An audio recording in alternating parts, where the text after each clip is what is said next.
Para você que está chegando junto com a gente aqui no canal de notícias, hoje iremos falar sobre 3 decisões na justiça relacionados a pagamentos e decisões confirmadas que você precisa conferir sobre seus direitos a partir de agora e valendo daqui para frente. Direito a direito, e a gente vai explicar tudo a partir de agora.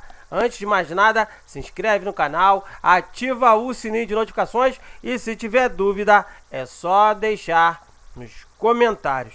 Direto e reto, vamos para a primeira matéria de hoje, a primeira parte do conteúdo de hoje. O INSS não pode suspender benefício concedido judicialmente com base apenas em resultado de perícia administrativa. Devido à suspensão por parte do Instituto Nacional de Seguro Social de auxílio doença, uma segurada foi à Justiça Federal para solicitar o recebimento do seu benefício previdenciário. Uma ação de 2009, onde era pleiteado o pagamento do auxílio emergencial, ou melhor, o auxílio doença. A requerente foi determinante para que a via judicial desse o parecer e a partir de agora a decisão já está transitada em julgado. Porém, anos depois, após realização de perícia médica, o INSS, mais uma vez, descontinuou o pagamento do benefício sob a justificativa de recuperação da capacidade total laboral. A primeira turma do TRF1, por maioria de votos, decidiu que, embora o INSS tenha a prerrogativa de confirmar periodicamente a incapacidade do segurado, nos casos em que já houve reconhecimento judicial do direito, a autarquia não pode interromper o benefício por iniciativa própria, com base unicamente no resultado da perícia administrativa, levando em consideração que a incapacidade não tinha sido reconhecida anteriormente na via administrativa, obrigando a segurada a ingressar em juízo com realização da perícia judicial para a aferição do seu quadro clínico. Não seria concluente permitir à autarquia previdenciária que, qualquer momento, descontinuasse os efeitos da decisão transitada em julgado, sem que tenha sido concedida expressamente por autorização judicial para tanto, destacou o relator do acórdão, o desembargador federal Wilson Alves de Souza. Nesses termos, o colegiado determinou o restabelecimento do auxílio-doença à segurada por entender que eventual alteração da situação que levou à concessão do benefício deve ser submetida à análise judicial por meio da ação revisional, no caso prevista no artigo 505, inciso do CPC, tendo em vista o princípio da soberania da coisa julgada. Ok, pessoal? É a primeira vitória, no caso aí, vindo da Justiça, ok? Segunda situação relacionada à Justiça. Justiça Comum só julga a partir de agora a ação contra o INSS se não houver vara federal na comarca. O que é isso? Vamos lá. A competência prevista no terceiro artigo aí, no terceiro do artigo 109 da Constituição, artigo 3º da Constituição, relacionada aí à Justiça Comum, pressupõe inexistência de vara federal na comarca do domicílio do segurado. A tese foi fixada pelo plenário do Supremo Tribunal Federal no julgamento de um recurso com repercussão geral, que discutia de quem é a competência para julgar o conflito entre juizado especial federal e juizado estadual. No caso, uma moradora de São Paulo entrou com uma ação no foro distrital do município, pedindo a concessão do benefício previdenciário de uma aposentadoria ou, nesse caso, do auxílio-doença. A aposentadoria em questão aí era a aposentadoria por invalidez. O juiz, aí no caso, declarou que na ação aí incompetente para julgar a demanda devido à existência do Juizado Especial Federal da cidade de São Paulo, Botucatu, sede da comarca onde pertence a cidade de Itatinga. Quando os autos foram enviados ao juizado de Botucatu, este também se declarou incompetente e suscitou o conflito de competências. Bom, o Tribunal Regional Federal da Terceira Região reconheceu a competência do Fórum de Itatinga para julgar o processo em que figure como réu o INSS.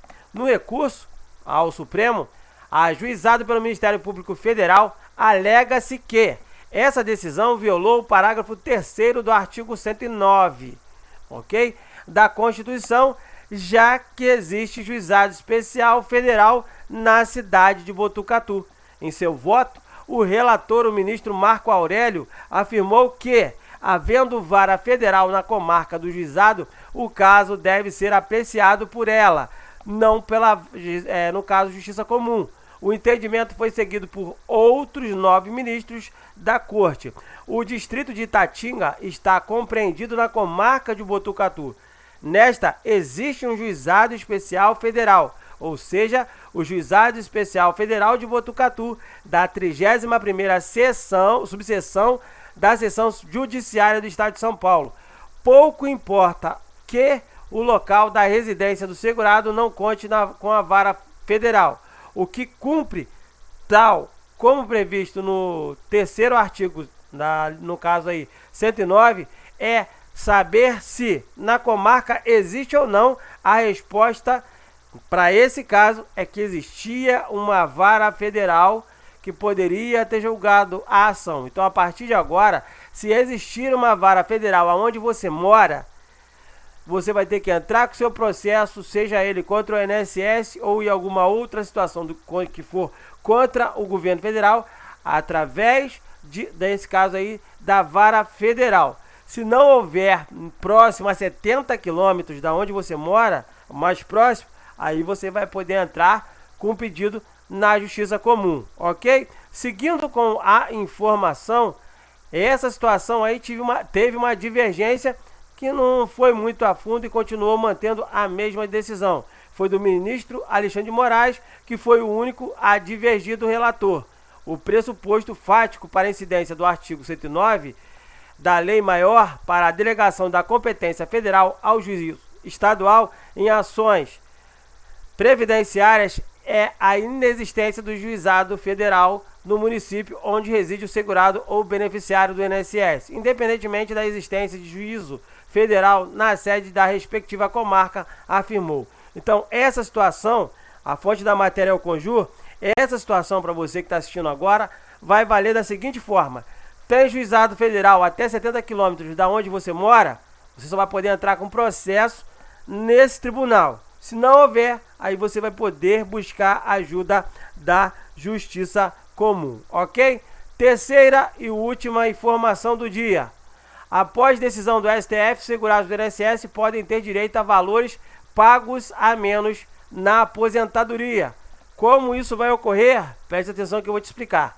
A ex-bancária mineira Margarete Gonçalves, de 53 anos, é uma das milhares de segurados do INSS no país, em Minas, que devem ser beneficiados da decisão do STF.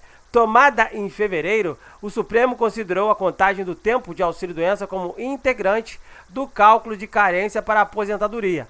Dessa forma, afirmou, em caráter definitivo, a jurisprudência para que se agilizem processos sobre esse assunto. Afastada do trabalho em grande, no caso, parte, o banco por 22 anos, ela trabalhava no banco em razão de uma lesão por esforço repetitivo, que é conhecido como LER, Margarete conseguiu obter a aposentadoria por invalidez em 2018, um pente fino do INSS em benefícios dela suspendeu o pagamento de quase 2 milhões de brasileiros ao mesmo tempo. Ela foi atrás do direito dela, nesse caso juntou a documentação, laudos, mas a perícia concluiu pelo indeferimento, ou seja, negou o pedido.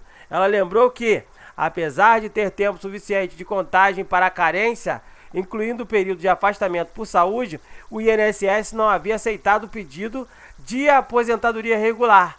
Então, o que ela fez? Buscou a justiça. É isso que você tem que fazer. No final do ano passado, ela foi buscar a ajuda do escritório de Rafaela Saltarelli e obteve uma tutela antecipada no tribunal reconhecendo o direito da aposentadoria, que inclusive já começou a ser paga. Ela ainda recebeu os atrasados somados, porém ainda dependem da sentença final, que deve ser agilizada a partir de agora, graças a essa decisão do STF. Então, o advogado Brian Santos, que tem ações semelhantes, simulou para hoje em dia o caso de uma mulher de 65 anos que sempre cumpriu com o INSS sobre a renda de 2 salários mínimos e ficou afastada por auxílio-doença por 4 anos. Sem esse tempo contado como carência, ela somaria 17 anos de contribuição e com o tempo de 21, isso daria uma diferença de R$ 90 na aposentadoria dela, ou seja, ela iria receber um valor menor.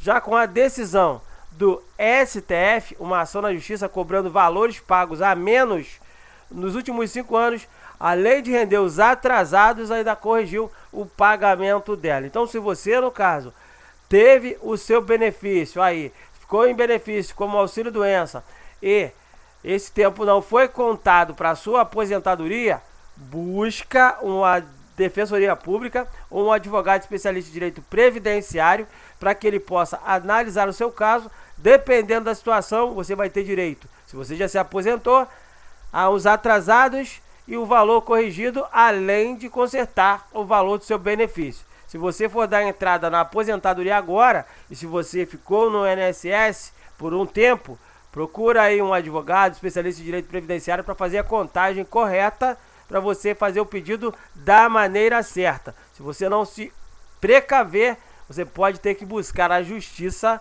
para poder fazer valer o seu direito, ok? Essas são as 3 informações de hoje. Eu espero ter te ajudado de alguma forma. Comentem, se tiver alguma dúvida, compartilhe, se inscrevam no canal, ativem aí o sininho e vem junto!